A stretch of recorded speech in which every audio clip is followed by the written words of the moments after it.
Hello, yeah. Hi. Welcome to, and I still don't know. We're getting close to 60, I believe.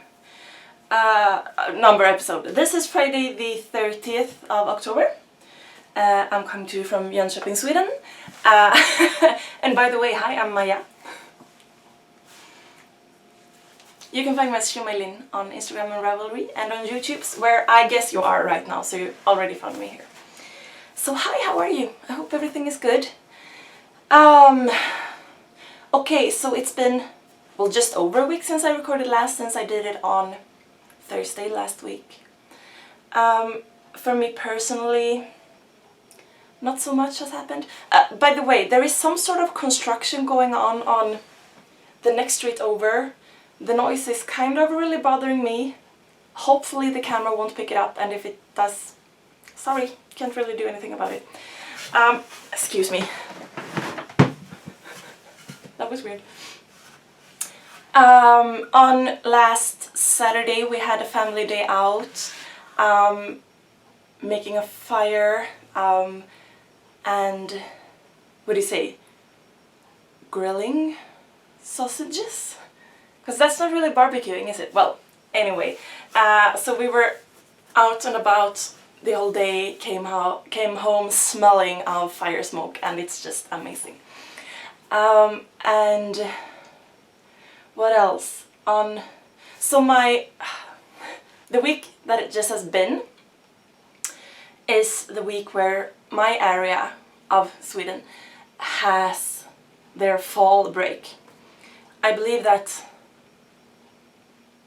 it's 2 or 3 sort of sections, geographical sections, divided throughout our country for when the fall break is happening. And it's the same when we have like a winter break in February-ish, and it's especially in February, it's sort of supposed, or the idea is kind of so that all the ski resorts in Sweden won't be, you know, overly crowded, but there is actually some sort of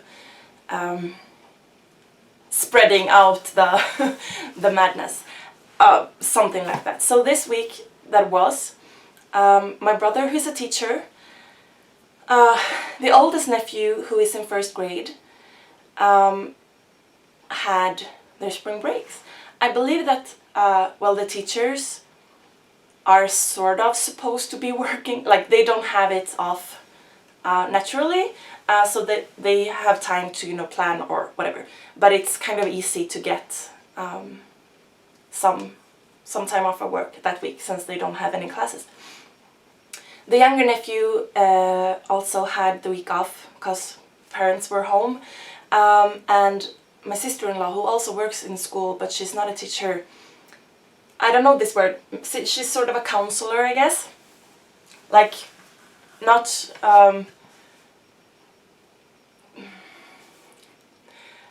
not like an academical counselor in school, but more of a like psychiatrist, even though she's not. Well, anyway, so she had at least one day off, I think, but she needed to do some work as well. So anyway, on Wednesday, I just had to do a gig in the morning, so at sort of lunchtime I drove over to my brother's family's house, bringing some food with me, and we had a really good fall break day together, playing board games and going for a long walk in the woods after dark with some flashlights.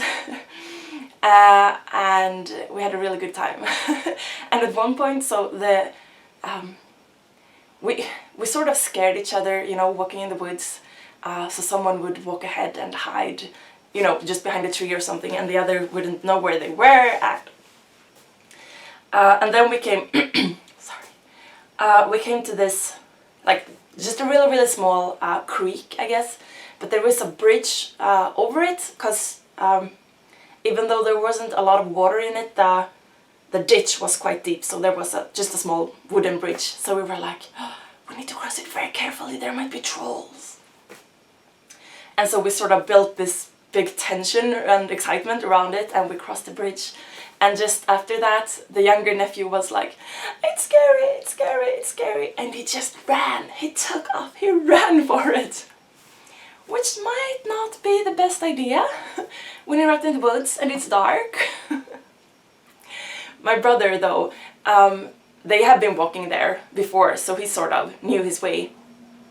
I don't know if said nephew also knew where he was, so he also knew the way. Because he did take... There was this fork in the... not road, like small path, where they usually take left and he took right or something like that. So we weren't lost at all, but he took the wrong way. Everything was fine though. My brother went after him and they actually ended up hiding quite well from me and the other nephew, who I believe actually was a bit scared because he was kind of angry at the point. Well, anyway, we had a really good time anyway, so... turned out though I hardly knit at all, excuse me, on that day. So that's, I mean, it must have been a really good day then, right? Well, also, because I've been saying, I've been explaining part of the reason why why I had the idea to do this podcast in the first place and to do it in English, even though that's not my first language, was so that I could... So, when I'm watching podcasts from a different part of the world, I think it's so interesting to learn a little bit more about their country, or, you know, like these things that are sort of day-to-day activities or whatever, that you might not be able to, you know, find in a book. So, I've been talking a bit about things going on in Sweden. Last fall we had our big elections, for example, and I talked a little bit about that. Last week, excuse me, my eyelashes just tangle up. Last week, on Thursday actually, when I was recording, I hadn't listened to the news that day. Something kind of big happened in Sweden. And it's kind of, it's not a good thing. So I won't be talking too much about it because it's kind of a downer, but I want to mention it because it's been like the big thing. So last Thursday, a man disguised himself, or like I don't really know what he was wearing, but he was wearing, you know, something over his face. And he had a sword and some knives, and I don't really know what he was having, because in the news they've been saying he had like stabbing weapons, I guess would be the best way that I could translate it.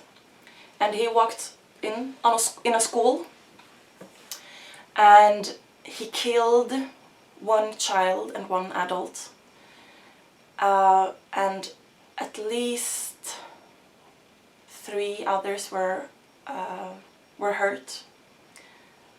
At least 2 of them needed to go to the hospital. I'm not completely sure of the details, because, well, the thing is that I've been sort of trying to avoid the news because it just upsets me a lot. So, and within the investigations of this, they found that the man who did this had how do you say, a racial, what's the word? The reason why he did it was racial. Do you say that? So I'm just guessing, I don't know actually, but I'm guessing that he was white, because the people who he attacked weren't, you know, whatever that means, but I think you know what I mean.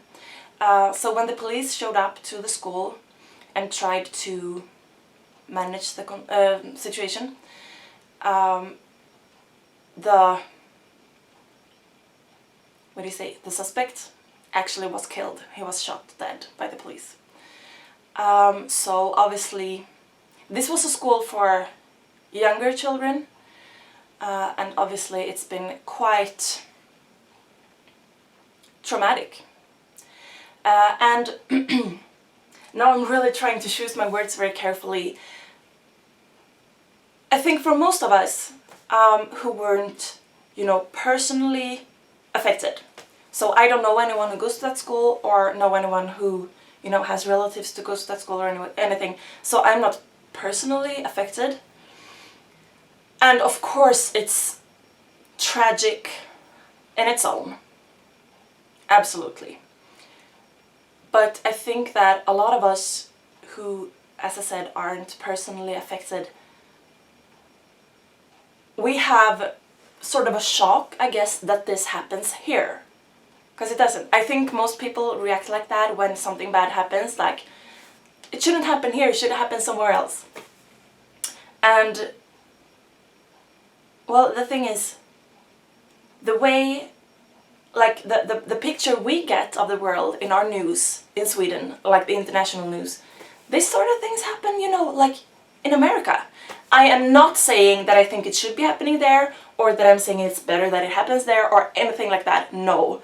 I'm just saying that, like, statistically, when you hear on the news that there's been an attack in a school, it's not here. It's usually somewhere else. And the way media and the news works, I guess most of the times when it happens in America, it will be reported about here as well. Which means that we hear quite a lot about that in our news as well. But this time it happened in Sweden, and yeah, it's a dark moment, I guess.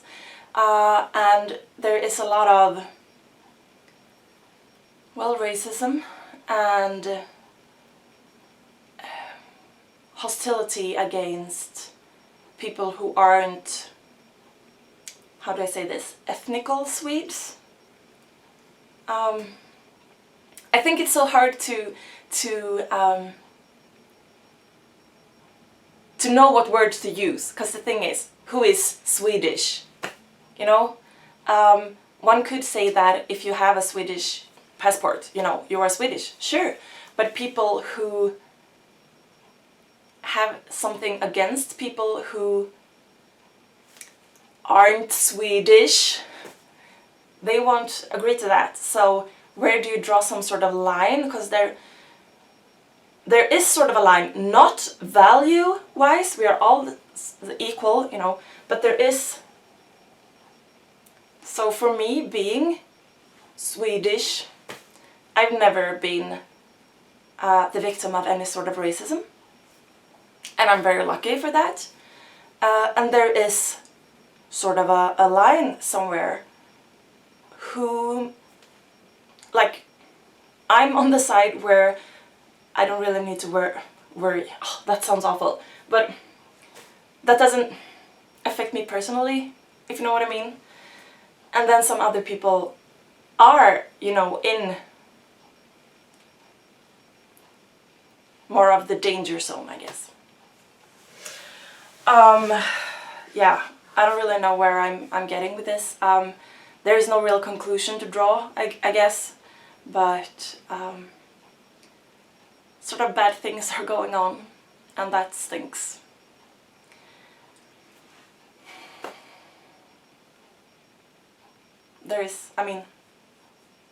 What else can I say? I've got something better though. I've got some knitting. Let me just take a sip of water. As you can already tell, I'm still sort of coughing, even though I'm doing better. I'm doing better, but I'm still coughing. I have 3 finished objects this week. I really set my mind to finishing these 3 objects before recording next time, and I finished the last of these 3 yesterday evening. So that's good. The first that I'm going to show you is the one that is going to be the first of 2 of the same that is going to be Christmas gifts for Björn and Patrick. So if you are watching, please skip ahead a few minutes, because I will be showing and I will be talking. So go away. So I finished this, the companion cube. I won't be showing it very close up to you, because the color work is not perfect. Well, you can sort of see here that it's a bit gapping, but I think from a little bit further away it looks okay, actually. So I'm very happy with this. It's kind of big. I think it's just about 20 centimeters cube. Excuse me. So this is from the video game Portal. Yeah, there's not a lot to say about this. The yarn that I'm using is Fuga, which is a 50% superwash wool and 50% acrylic, in the hopes that the acrylic will make sure that it stays sort of, you know, crisp. I don't know. And with the superwash wool, I was hoping that it would actually block out a bit, and it did. Or not block out per se, but the color work, the strands on the floats relaxed a bit. So I did soak it, and then I sort of just pulled it on here and sort of pinned, because it's sort of a plasticky, I don't really know what this is that I have in. Yes, I know what it is that I have inside. I bought some yoga blocks that I glued together and adjusted the size of. So it's some sort of plastic foam, kind of dense foam. So it gives just a little bit if you press down on it. But I was able to pin with like just needles in it. So I soaked the knitting and I pulled it on to the cube and pinned it out a bit to dry. And at first the color work looked even worse, and then as it dried, stretched, it adjusted quite a lot. So it's still not perfect, and I'm thinking I will be able to sort of, you know, massage the stitches into more alignment. So I will probably be doing that. So yes, the first one is finished, and I'm quite happy with it. So I finished that last weekend, I guess. That was the first, excuse me for leaning over, first thing that we finished. And then I finished this sweater. So this is my sweater. It's knit out of Loopy Einband yarn, which is the thin, I'll show you the ball band in a minute. It's the thin yarn from Loopy, so I knitted on size 3mm needles. And you can see it's not, I have these drop stitches, as you know. It's not the densest fabric ever, so it's quite airy. I am wearing a black t-shirt under, and it's you can just sort of make out the shadow of the t-shirt, but it's not that see-through either, except for where I have the dropped stitches. You can see the difference here on my arm where it's skin that shines through. So this is my take on the Matrix sweater, as seen in at least the first Matrix movie. I don't remember. If you do search for Matrix sweater on Ravelry, there is a pattern for it. I did not use that, but I did look at pictures and take some inspiration. That sweater is for a much completely different gauge, so that is why I didn't use it. I knit full-length sleeves. As you can see, they are longer than the body. Both the sleeves and the body are knit just straight down, and then, well no, these are actually just bound off. On the body I did knit a purl row, 3 rows I think, from the bind off, so that that'll help to keep it down a little bit. I did some shaping in the back. Can you see? I can't see myself for like the waist decreases. that turned out quite funky. Perhaps I will insert a picture of it as well. I'm pleased with it. It is kind of scratchy on where, well, on the arms pretty much, where I don't have the t-shirt. So I might be wearing it with a long sleeve t-shirt instead. But I'm very happy with the outcome, so good. And if I were you, I would be very curious what this says. This is my closet door, so let me tilt you so that you can see. If you do what you always did, you will get what you always got. So yay, the yarn was this loopy einband. So it's 50 grams per ball, which is about 250 meters. And it doesn't give you a suggested needle size, which is okay. I mentioned last time that I spoke about this sweater that it used surprisingly little yarn, and actually weighed it when it was finished, and it's about 160, just under 160 grams. I'm not that tiny. So since it is 50 grams per ball, I just broke into and used about 10 grams of the 4th skein that I had. So just over 3 skeins for, you know, a full length sleeve and body sweater. And again, I'm not that tiny. I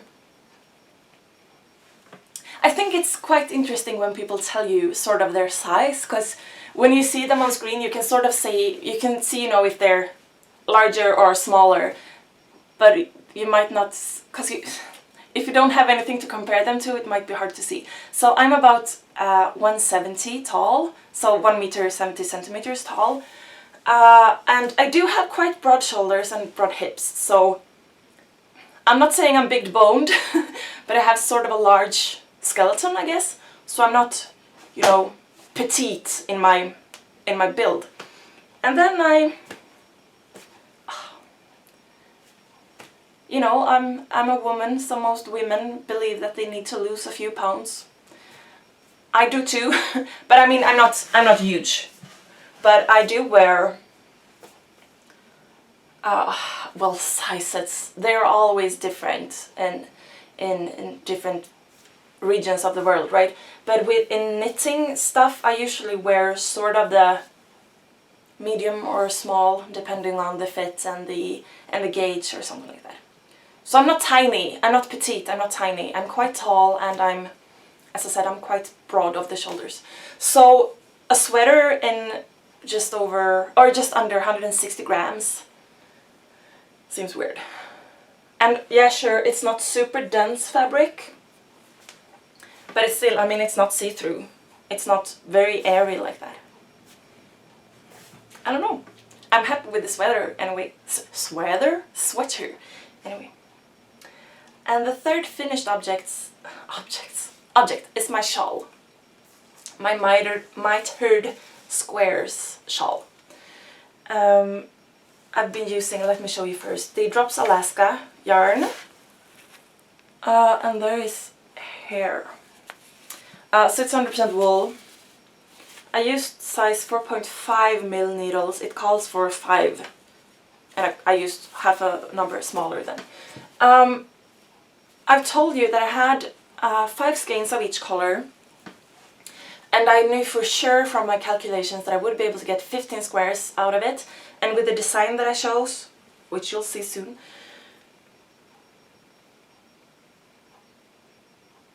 I was hoping to be able to get a 16th square out of it. And I did, and this is how much I had left. So it wasn't close, but I would definitely not have gotten another square out. So it was a good call. So this is a shawl, as I said, using mitered squares.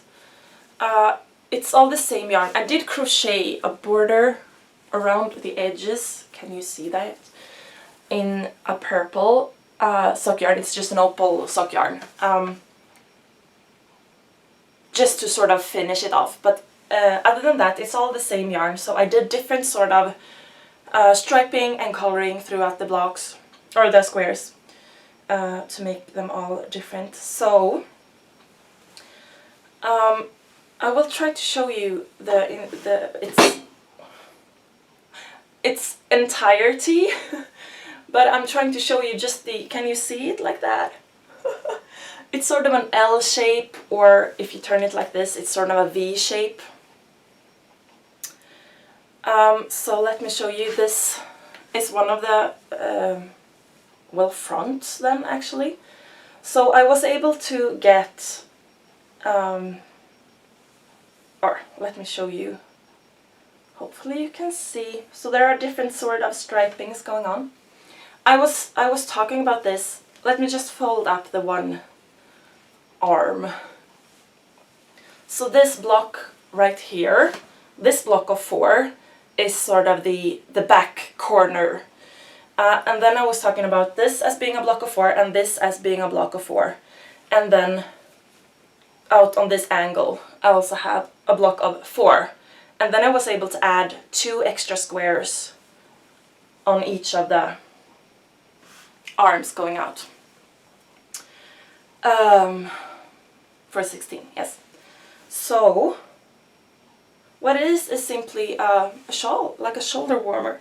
So I will pop the corner in the back and then wear it over my shoulders like this. So it's not supposed to be, you know, like this most stylish shawl ever. It's mostly just, you know, over the shoulders to keep warm. So let me show you the back.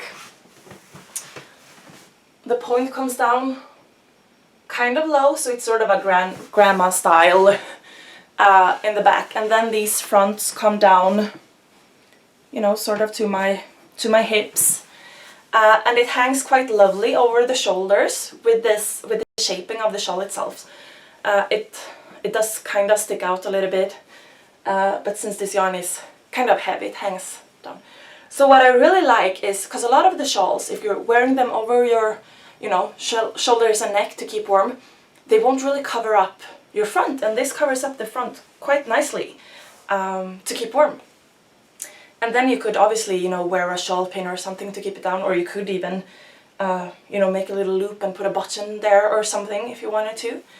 And yeah, if I wouldn't have been able to make the 16 extra squares, it would have been this short in the front. Sort of just boob length.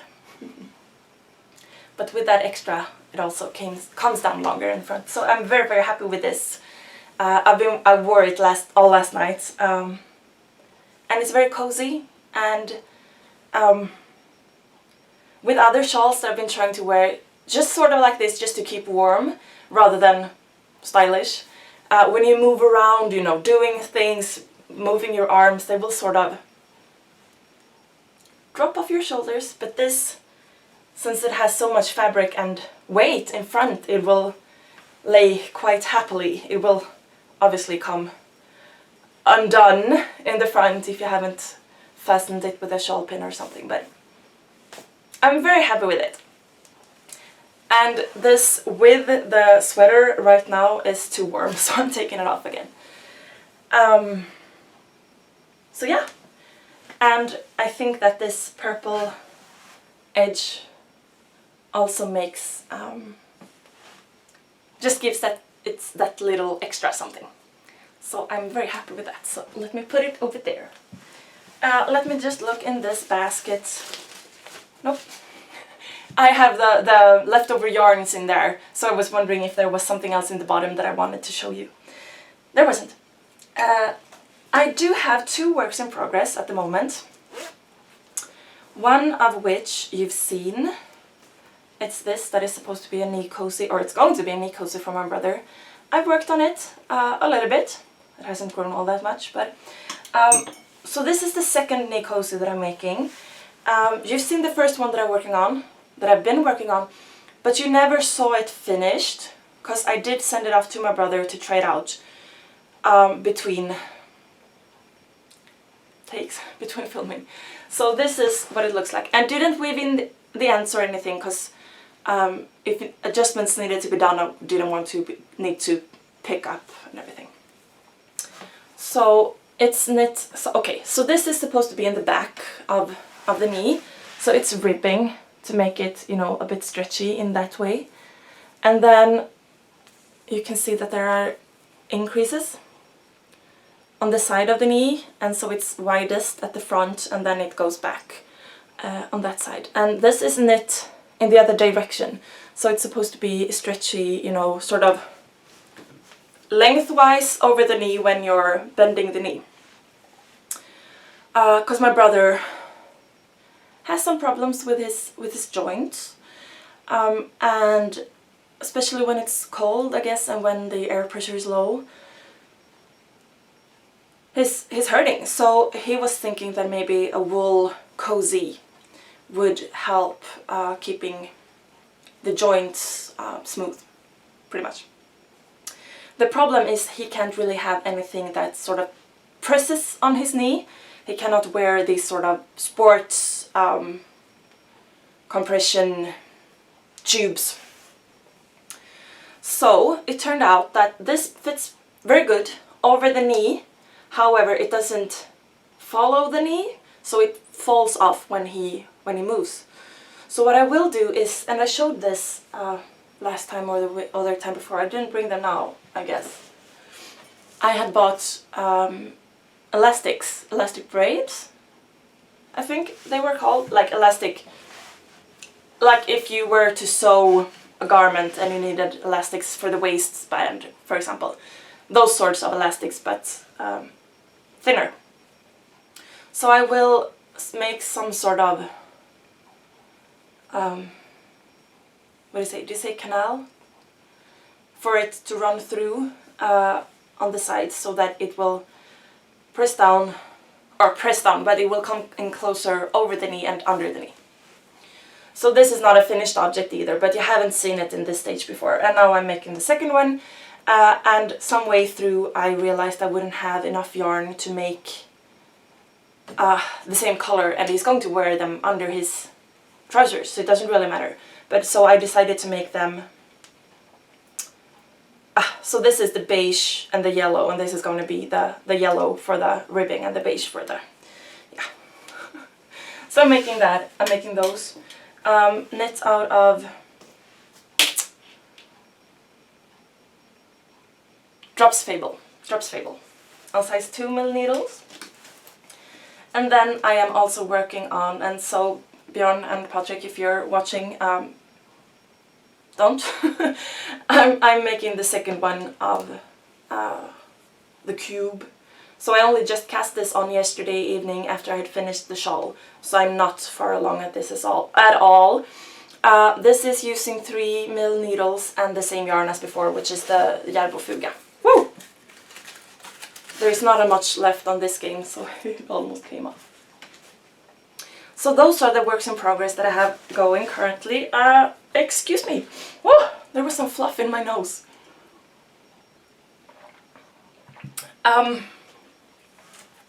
So, I've been telling you that I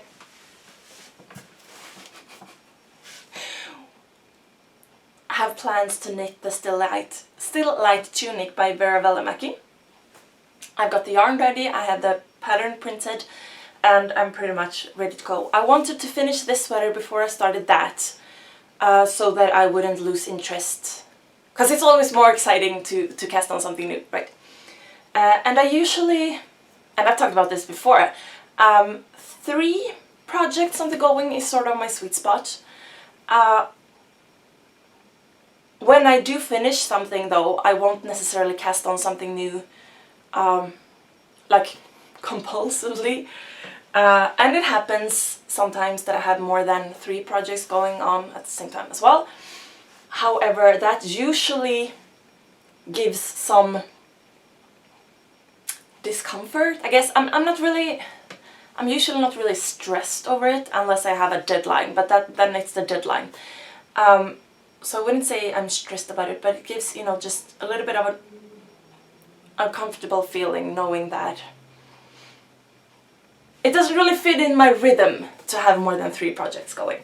Oh, excuse me. But so now, for example, when I finished the cube, I finished the sweater, and I finished the shawl. So I had set myself up to do that. So when I had finished the first, I was like, okay, so on to the second and really, you know, bang it out. So I focused on that instead of casting on something new.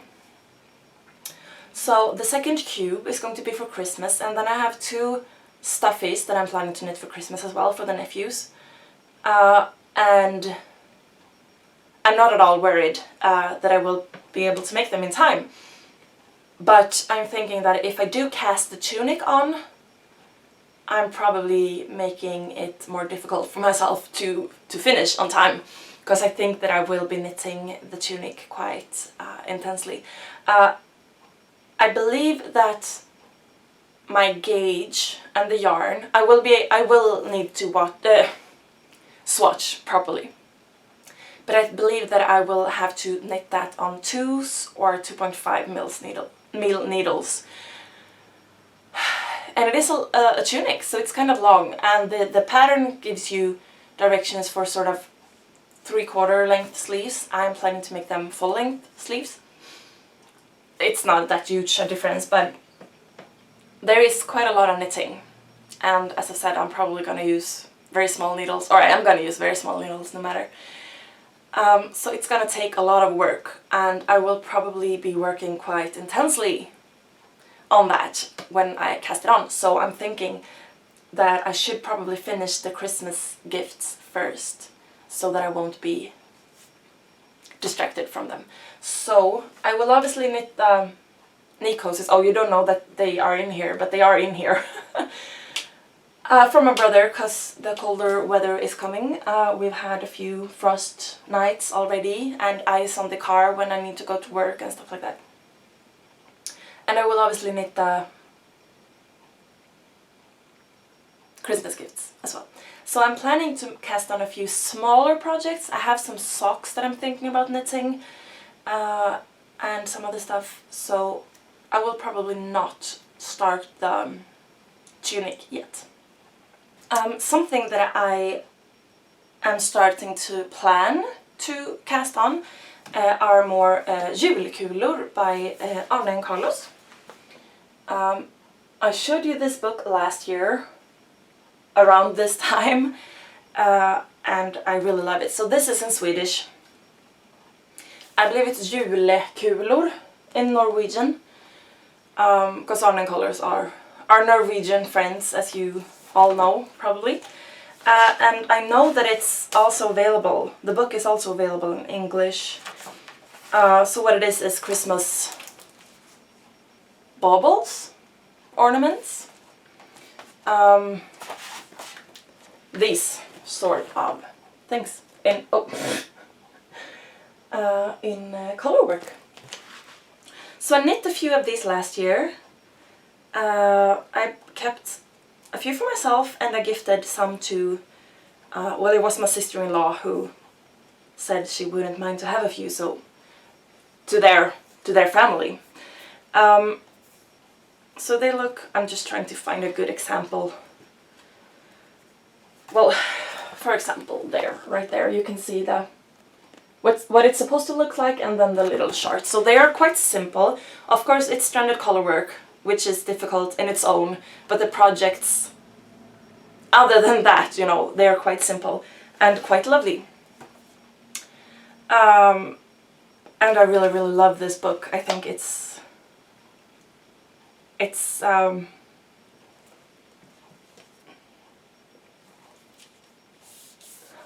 I really don't know what word to use. There is a good feeling, I guess. I get the Christmassy feeling from just looking at this book. So I will probably start making those quite soon. I also had a few questions on the cowl or shoulder wrap that I wore last week. I could have brought it to show you. The white one that comes down across the chest and with a little collar. It is the Katniss cowl that I've knit. if you search Katniss cowl on Ravelry, there will be quite a few different patterns up there. I've used this one, Katniss cowl, and you can see there I just scribbled down the name of the girl. I believe it's actually her on the picture. So she is Katharina Schnorr, or something like that. Maybe I just butchered her name. I used, when I knitted, the Järbo Lovikka, which is a quite thick yarn, and I held it together with like a random, pretty much this, but in white. So I think it was an acrylic and, I don't know, sort of DK weight maybe. I haven't really learned the yarn weights and don't really know what it was, but sort of a thinner. And I followed. These directions are quite good. I like the look of it, and I like the charts this pattern gives you. So it's a free pattern, or at least it was when I got it, so I'm thinking it still is. I needed, however, to adjust. I knitted fewer repeats of the chart because I guess my gauge was larger, but it's very easily adapted. So the Katniss cowl I was wearing last week. Yes, and then I want to, so that's all the knitting I have. Then I want to tell you a little bit about my, I don't mean to say war, my struggle with the healthcare thing. So quick recap if you are new or if you don't remember. A few weeks ago I was sick. I had a very bad cough and fever, so I went to the doctor and felt, I mean, it was just something weird. She wasn't very nice to me. Whatever, so when I got home, a few days later, I was able to log on to this website where you can see your charts. And there were things in there that weren't true. For example, she had written answers that I supposedly had given to questions that I hadn't been asked about my toilet habits. And it said that she had, you know, felt my tummy and that it was soft and it didn't hurt. That didn't happen. And then there were some other like small things that just was weird. So I got in contact with, and I don't know what to call it, a third person who you can turn to if you have an issue with your healthcare provider. And they thought that this was serious enough to take on. But then I was restless, so I got in contact with the boss or the head of the healthcare center, I guess, myself. And talked to her, and she pretty much just said, you know, well, I've spoken to the doctor and she says that it's true. And I was like, well, it's not. And it just bothered me so much because, of course, you can make mistakes. And then in this case, it didn't really matter. Like medically. But I think that if I, as the patient, say that something in my chart isn't true, then my word should have some weight in the matter. But the boss pretty much just said, you know, she says it's true. It's words against words. And so I was pretty angry. And I've been waiting to hear back from this third party who would get in contact with the boss as well. Of the healthcare center. So I heard back from them on Tuesday, I think, with a little bit more diplomatic answer, from a written answer from the head of this health center, but still pretty much just saying, we can't do anything about it now, can we? Pretty much, but in better words. Which is true, and she also stated, which absolutely is true, that this time it's not, you know, medically important, but as I keep on saying every time I talk about this time it was absolutely no danger at all. But what about next time? The big deal for me is not that it says in my chart that I don't have any problems going to the bathroom, because I don't. FYI. The problem for me is that if a problem is made, if a mistake is made, then there must be some way to set it right, and that the patient, or actually even customer, should have some sort of, I don't know, should have something to say, pretty much. So also on Tuesday, I posted a picture to Instagram, so you might have seen it, that I was going to meet a local news reporter. So it is not a newspaper, so it's only online, but sort of a local newspaper site. So I met with her on Tuesday, and I came away from there with a really, really good feeling. She really took this serious, and I felt as though she was, you know, sort of on my side, but in a professional way. She shouldn't be, you know, oh yeah, totally. She should be, you know, that sort of neutral. But I felt as though she took my... She took on the problem, the core problem. And then she said, like, so of course I'm going to get in contact with the head of the healthcare central as well, to get two sides of the story. And I was like, yes, sure, absolutely. And that was actually, if I'm going to be honest, more than I was hoping for. I was sort of, you know, I had decided to be okay with them pretty much just, you know, telling my story as being my story, rather than doing, you know, a real work about it, like, on their part. Obviously, I don't know what the outcome of that is going to be. Maybe when she speaks to the boss over there, she will be on her side as well. I don't know that. I don't think so.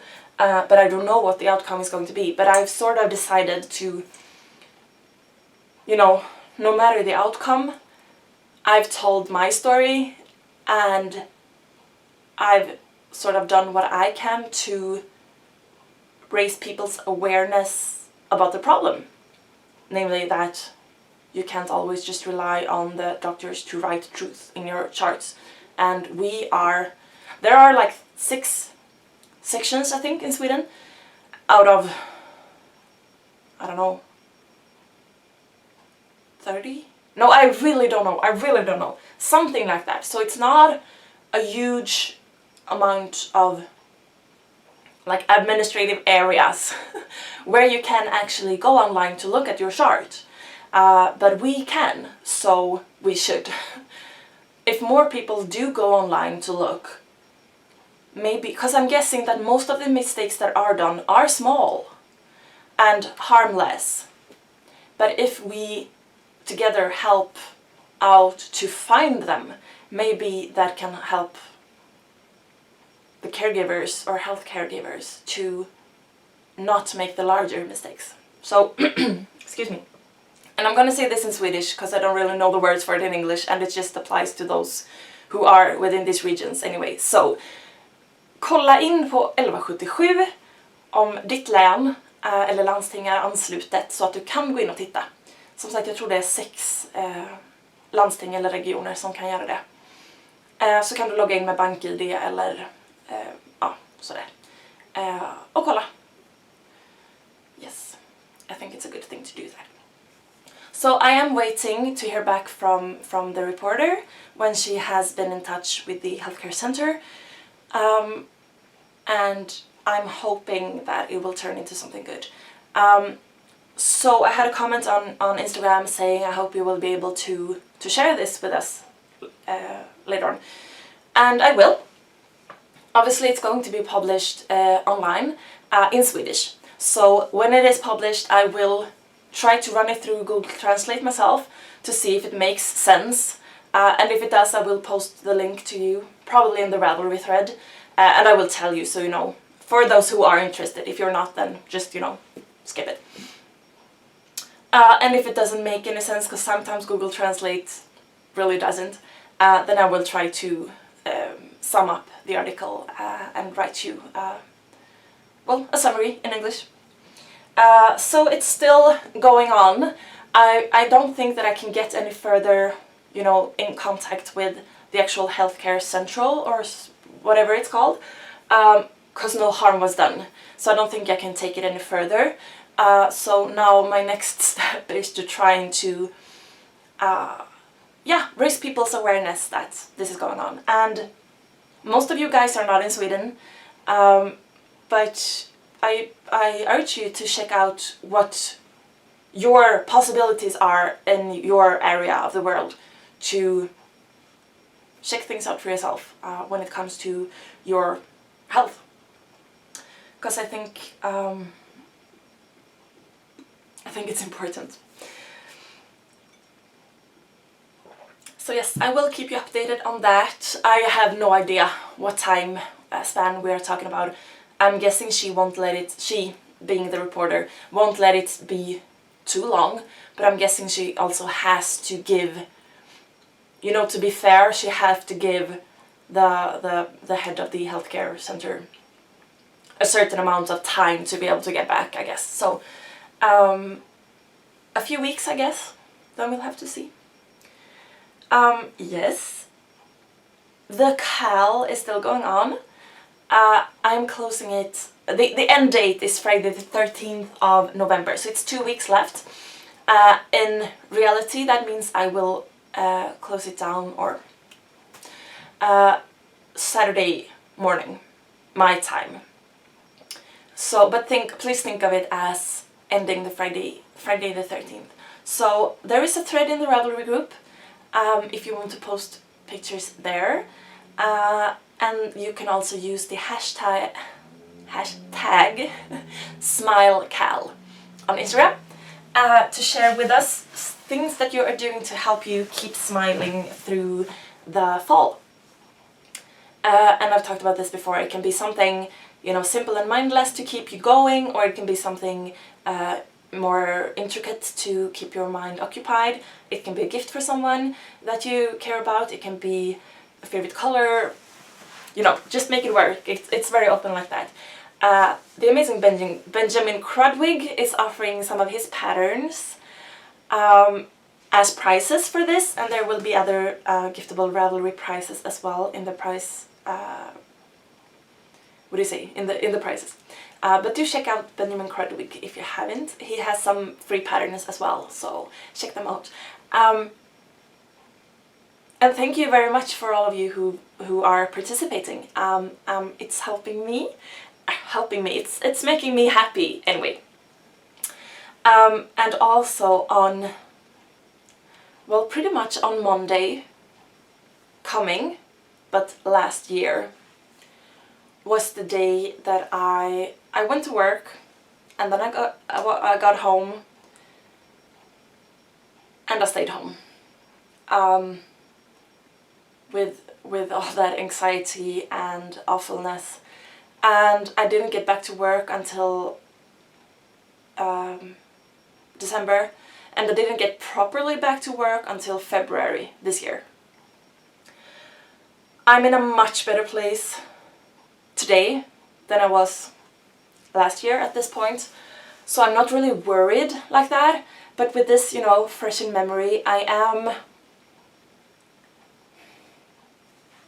as I said, I'm not worried. I'm doing much better. But it's still, you know, sort of this lurking feeling, you know, in the pit of my stomach. It's still kind of unnerving. And to remember how it was last year. And me and November have never been very good friends. And again, with last year's November in fresh memory, it's a bit rough. And again, I'm doing so much better, so you don't need to be worried. But actually, to see the pictures you post in the SmileCal, it warms me. It really does. And I'm sorry if I seem, you know, all sappy and emotional or anything. But it's the truth. Can't help it. Yeah, depression sucks. I posted a picture to Instagram a few days ago with 2 circle charts. One being what people think depression feels like, and then it was all sadness. And then what depression actually feels like, and then there were a bunch of different sections to that circle with a bunch of different emotions. And of course it varies for everyone. But yeah, a year ago, when I hadn't, or what should I say, when I didn't know, because I guess I was, you know, I hadn't been on sick leave yet, but I was, you know, in the depression without any treatment. I have these now. These are, yeah. I didn't know what depression was. I also sort of thought that it was just, you know, sadness. It's not. There are so many different. You can be intensely happy and still feel your depression. And it sucks. And again, I think this is something that we need to be able to talk about. I'm not going to talk about it much more right now though, but I think it's important. Yeah, I guess that's all. Oh, I want to say, by the way, thank you, Jenny from Tiny Paper Foxes, for mentioning me, and yeah, that was very nice of you. Yes, I had, when I was making my breakfast this morning, I sort of, you know, with it in my head, had a rant going on about why people press the thumbs down on videos on YouTube. Because, you know, really, if you don't like something, you don't have to watch. And if there is something that you think that, you know, a change that you don't like, then maybe you can tell the person in a nice way, instead of hitting the thumbs down. I'm not telling any one of you to leave, but really, if you don't like what you see, then you don't have to come back. You are, of course, within your full right to press any button you like. I'm not saying anything else, but really, if you don't like what you see, you don't have to come back. Yeah, I'm not gonna... the rant that I had in my head was a bit more poisonous than that, but I'll stop there, I think. Yeah, that's it. Thank you for spending some time with me. It means a lot, actually, just to see your, you know, your number, pretty much, in the statistics. Makes me happy. So thank you very much. Please get in contact with me if you want to. You can comment here on YouTube, you can get in contact with me on Ravelry or Instagram. I'm sjomajlin, the same spelling as down here. Like if you want to, subscribe if you want to. Am I making myself clear? Join in the Smile Cal if you want to, either on Ravelry or Instagram. And I hope that November, which is just around the corner, is going to treat us all very well. And I want you all to be very kind to yourselves, especially in November, I think. So be kind to yourselves and to one another, take care, stay warm, and knit, or do something, be creative. Take care, and I'll talk to you next time. Bye.